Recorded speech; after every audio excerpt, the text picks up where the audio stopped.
बिहार में बदलाव देख रहे हैं और जितने स्वयंभू एनालिस्ट और पत्रकार एनालिस्ट हैं जो कि बता रहे थे कि उनको पता है कि बिहार में क्या होने जा रहा है, उनको ज़मीन पर आते हुए दिख रहे हैं। क्योंकि किसी ने ये नहीं बताया, किसी ने ये प्रेडिक्ट नहीं किया कि बिहार में देश के राजनीतिक इतिहास का मतलब बिहार के राजनीतिक इतिहास में सबसे ज़्यादा वोट होने जा रहा है। और इतनी बड़ी संख्या में जो पोलिंग हुई है, ये दिखाता है कि बिहार में बदलाव बिल्कुल होने जा रहा है निश्चित तौर पर। अब प्राइम मिनिस्टर का स्पीच बदल गया है, वो अब गाने गा रहे हैं, कट्टों की बात कर रहे हैं गानों में, वो आरजेडी को कहीं ना कहीं घेर रहे हैं। तो वो घेर नहीं रहे हैं, आरजेडी का डर दिखाकर वोट ले रहे हैं, क्योंकि अपने पास कहने के लिए कुछ नहीं है। तो पीछे कई दशकों से जो एनडीए है, भाजपा है, नीतीश भाजपा है, ये लोग का सबसे बेहतर वोट लेने का तरीका रहा है कि लालू जी का डर दिखाओ, जंगल राज का डर दिखाओ और वोट ले लो, ताकि लोग ये कहें कि भाई काम हुआ ना हुआ हो, कम से कम जंगल राज तो वापस नहीं आना चाहिए। लेकिन इस बार वो स्थिति बदली हुई है। प्राइम मिनिस्टर ये जो कह रहे हैं वो शायद उनको ज़मीनी हकीकत इतना पता नहीं चल रहा है।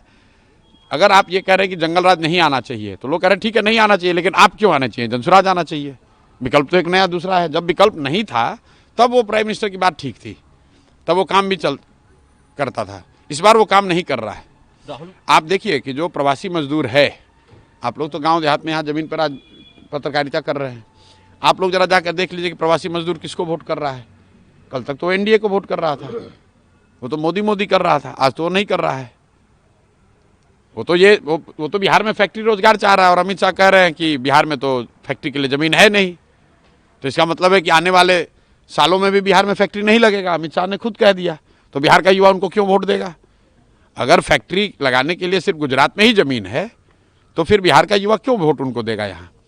और ये पूछिए आप लोग कि अगर फैक्ट्री के लिए ज़मीन नहीं है, तो ये जो बड़ा बड़ा सड़क सब बना है, जिसमें कि यहाँ पंजाब, आप बंगाल को गुजरात से जोड़ रहे हैं, वो सड़क बनाने के लिए ज़मीन बिहार में कहाँ से मिला। तो आपको अपना सड़क बनाना है, नेशनल हाईवे बनाना है, तो बिहार में सड़क ज़मीन है, और बिहार के बच्चों के लिए फैक्ट्री बनाना है तो कह रहे कि यहाँ ज़मीन नहीं है। राहुल गांधी एक तो वोट चोरी की बात करते, उन्होंने कहा है कि प्राइम मिनिस्टर वोट चोरी करके प्राइम मिनिस्टर। अरे भैया, ऐसा है, ये वोट चोरी का मामला बिहार में आप लोग भी जान रहे हैं कि कभी ना मामला था ना है। और राहुल गांधी विपक्ष के नेता के तौर पर भाजपा से लड़ रहे हैं, वहाँ पर जो कर रहे हैं वो करें। इलेक्शन कमीशन समझे, राहुल गांधी समझें, नरेंद्र मोदी जी समझें। हम लोग को, बिहार के लोगों को उससे कोई मतलब नहीं है। बिहार में विधानसभा का चुनाव है। बिहार के लोग ये जानना चाह रहे हैं कि यहाँ पर शिक्षा कब होगी, रोजगार कब होगा, बिहार की दुर्दशा कब सुधरेगी। वोट चोरी से क्या लेना देना है। बिहार में कोई आपको मिला अभी रास्ते में कि मेरा वोट कट गया है।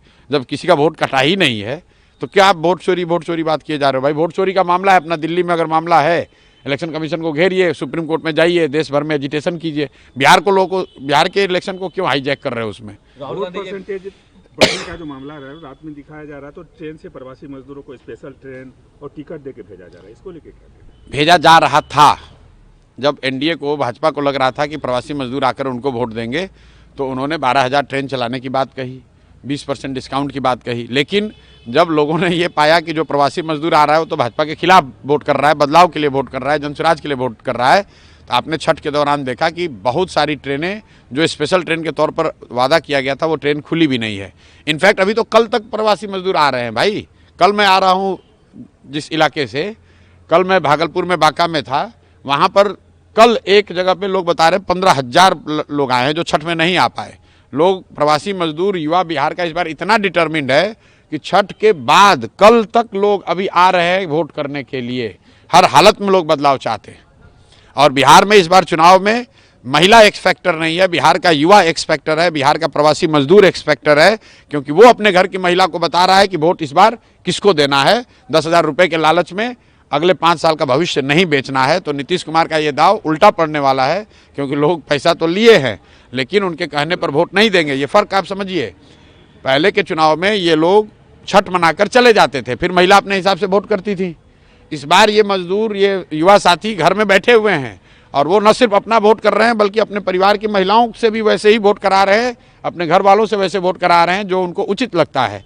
तो इसलिए बिहार के इस बार के चुनाव का एक्स फैक्टर युवा है, बिहार के चुनाव का एक्स फैक्टर प्रवासी मजदूर है।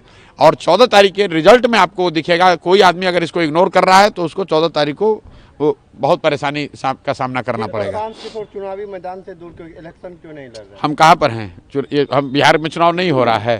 प्रशांत जी- सबसे ज़्यादा अगर कहीं चुनाव में कोई इन्वॉल्व है तो प्रशांत किशोर है। प्रशांत जी आप सीमांचल में हैं, यहाँ पे मुसलमानों की वोट की बात होती है, सभी पार्टियां जो है वो जद्दोजहद कर रही है कि मुसलमानों का वोट लिया जाए, और वैसे भी काफ़ी एक्टिव हैं, कांग्रेस भी एक्टिव है।